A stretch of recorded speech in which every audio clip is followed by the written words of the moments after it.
दर्शक बंधु भद्रक जिला ऐतिहासिक कालीपूजा अनुष्ठित हो जाइछि। भद्रक कालीपूजा आरंभ असंभाळ भिड़ देखा मिली। पूजा पर प्रथम दिन ठारू आज पर्यंत भक्तों गहली लगी रही।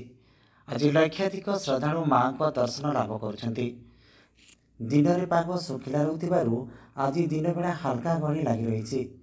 हेले अपराह्न भिड़ बढ़ा देखा मिली। संध्या 7टारू लोके धाड़ी बांधी दर्शन करते। सबु मंडप परिसर में बहु श्रद्धालु भिड़ देखा मिली। चलित वर्ष चरंपा अंचल पूजा पाउथुवा 9टी मंडपर मां मेढ़ सांगू अनेक सामाजिक सचेतनता वार्ता बांटुवा देखा मिली।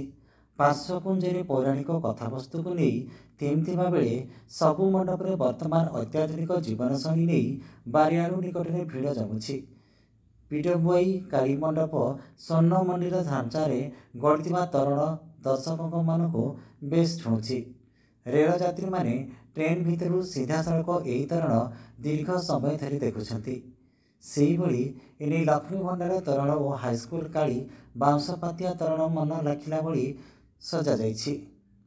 पथरकाली 100 वर्ष पूर्ति भद्रक जिले में कालीपूजार गोटे स्वतंत्र मान्यता रही और स्वतंत्र स्थान रही। समग्र राज्य में कालीपूजा जोटा भद्रक पालन हुए और चलित वर्ष आम 9 दिन धरी कालीपूजा पालन कर विभिन्न प्रकार स्क्वाड आम कर ट्राफिक मैनेजमेंट आम ट्राफिक सफिशिएंट फोर्स दौचु एवं विभिन्न जगह रेस्ट्रिक्शन कर गाड़ी मूवमेंट टाइम से अनुसार दिखाई कौ टाइम केते रेस्ट्रिक्शन हम ता डिसीजन होती।